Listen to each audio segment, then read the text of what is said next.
দার্জিলিং এ যেটা ঘটছে বা কালিম্পং এ, সেটাতে একদমই সুখকর নয়।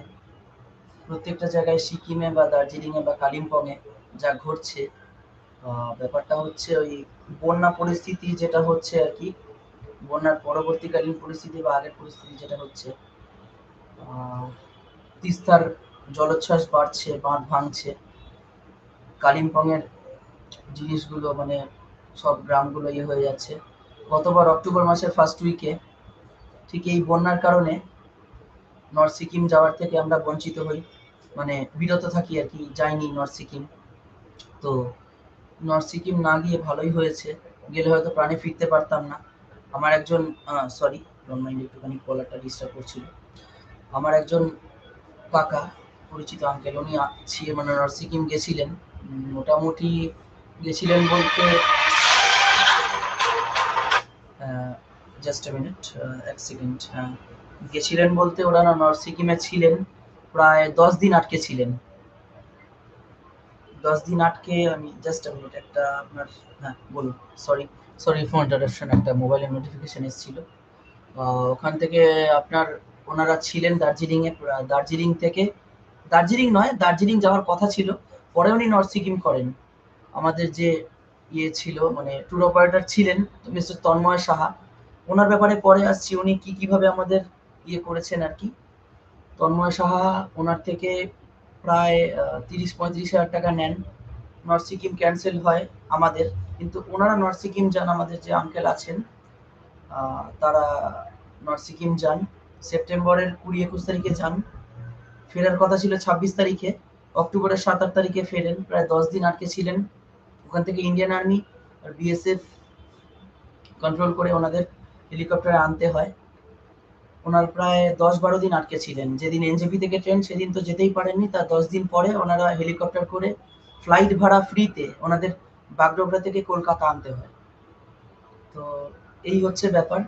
নর্থ সিকিমে যে বন্যা কবলিত অবস্থা এলাকাগুলো, সেখান থেকে মানে ফিরে আসা বর্ষাকালে খুবই কঠিন। ওখানে যাওয়ার আমি এখন প্রয়োজন বোধ করছি না, আগামী 3-4 বছর পরেও যেতে পারি। নর্থ সিকিমটা গোটাটা স্বপ্ন, স্বপ্নই থেকে যাবে। কবে সম্পূর্ণ হবে সেটা তো জানি না। মোট কথা এটুকু বলতে পারি যে নর্থ সিকিম আপনারা যারা যাবেন, তারা এখন বিরত থাকুন। এখন কালিম্পং, নর্থ সিকিমের অবস্থা ভয়াবহ। আমরা অক্টোবরের 2 তারিখে কল্পাকিন্নর কাজা ভ্রমণে যাচ্ছি, সেটা আপনাদের একটু জানিয়ে দিলাম। তো মোটামুটি নর্থ সিকিম গেলে আপনারা একটা জিনিস খেয়াল রাখবেন, যদি বা যান অক্টোবরে, এখনো কিন্তু গুরুডংমার লেক খুলেছে কিনা একটুখানি, আপনাদের যে ট্যুর অপারেটর আছেন, বারবার চুলটা উড়ে যাচ্ছে, সরি, কিছু মনে করবেন না, পারেন। যারা গুরুডংমার লেকে যাবেন, মানে সরি, ঠান্ডা লেগেছে প্রচন্ড। গুরুডংমার লেকে যারা যাবেন, ট্যুর অপারেটরকে জিজ্ঞেস করে নেবেন যে গুরুডংমার লেক আদৌ খুলেছে কিনা। কারণ আমাদের পাড়ার অনেকজন গেছেন নর্থ সিকিমে, তাদের কিন্তু গুরুডংমার লেক তারা খোলা পাননি, মানে এই নিয়ে থার্ড অ্যাটেম্প নিলেন। 8-9 মাসের মধ্যে 3 বার গেলেন পয়সা খরচা করে, গুরুডংমার লেক খোলা পাননি। তা একবার মোটামুটি মে জুন মাসে ট্রাই করেছিলেন, জুলাই মাসে গেলেন, কেন জানি না উনি 3 বার যাচ্ছেন। নর্থ সিকিমের প্রতি কি যে টান আনার মোহ, পয়সা খরচা করে শ্রাদ্ধ করে যাচ্ছেন জানি না আমি। হয়তো খুব বিউটিফুল জায়গা, আমি না গিয়েই বলছি, কিন্তু 3 মাসের মধ্যে 3 বার ফ্লাইটে গিয়ে আসা যাওয়া করে পয়সা খরচ করার কোনো মানে হয় না। ওই টাকা দিয়ে ওনার লাদাখ হয়ে যেত, আমি ওনাকে বলেছিলাম। তো নর্থ সিকিমের সম্বন্ধেই বলতে যাই, আপনারা এখন কটা মাস বা কটা বছর বিরত থাকুন। পরের বছর 25-এ খুললে পরে আরেকবার ট্রাই করবেন। আমরাও 25-এর অক্টোবর 25, সরি, ফেব্রুয়ারি মার্চে নর্থ সিকিম যাওয়ার ইচ্ছা আছে আমাদের। তারপরে আসি, তন্ময় সাহা নামক একজন ট্যুর অপারেটর, সো কল তথাকথিত সাহসিত ট্যুর অপারেটর, খারাপভাবে না নিলেও আমি বলতে বাধ্য হচ্ছি, ওই তন্ময় সাহার নাম্বার আমি পাই আমাদের একজন রিনাউন্ড বেঙ্গলের বিখ্যাত ট্রাভেল ব্লগার মিস্টার সঞ্জিত ভট্টাচার্যর কাছে। সঞ্জিত আঙ্কেলের কাছে ওনার নাম্বারটা আমি পাই। প্রথম 2021-22 সালে উনি নর্থ সিকিম গেছিলেন তন্ময় সাহার সঙ্গে।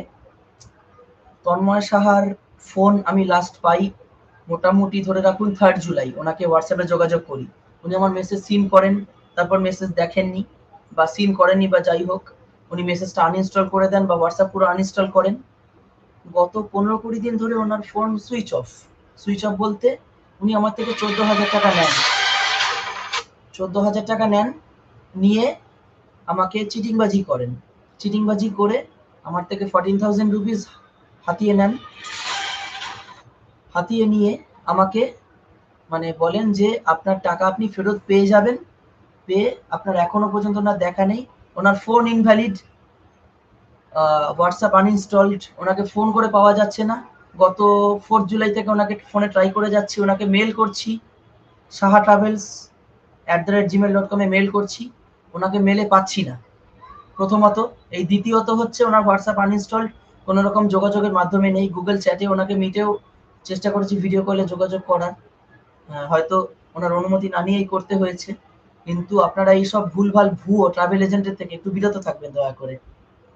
আপনাদের বলে দিলাম, ফার্দার কোনো কাউকে অ্যাডভান্স পেমেন্ট করবেন না। ওখানে গিয়ে পার্সিয়ালি পেমেন্ট করে যদিও যান, খুব কম টাকা পেমেন্ট করবেন, একবারে 14-15 হাজার অবশ্যই পেমেন্ট করবেন না। আমি যেটা করে মানে একদম গলা কেটে নিয়েছে আমার, মরে গেছি প্রায় পড়ে, হাত মরা হয়েই গেছি। 14,000 টাকা ফেরত পাবো কিনা আর জানি না। তবে নর্থ সিকিমের যে গ্যাংটকে আমরা যেখানে থাকবো হোটেলে, সেখানকার নাম্বার মিস্টার রাজেশ, তাকে ফোন করি। তিনি আমাকে বলেন হ্যাঁ তন্ময় সাহা নামক ভদ্রলোককে আমি পাচ্ছি না সত্যি 15-20 দিন ধরে।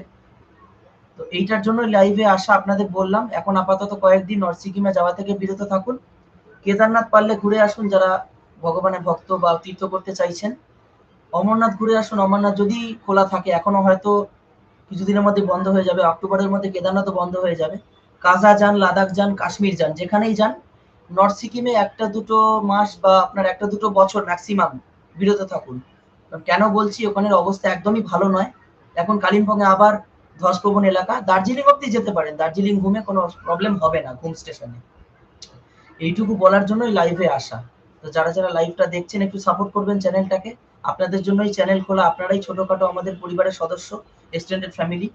চ্যানেলটা আরো বৃদ্ধি পাক, আপনাদের ভালোবাসা, আপনাদের আশীর্বাদ আমার মাথায় সবসময় আছে। ভালো থাকবেন সবাইকে। শুভ সন্ধ্যা জানিয়ে স্ট্রিম শেষ করছি। আমি ট্রাভেলার বাবাই।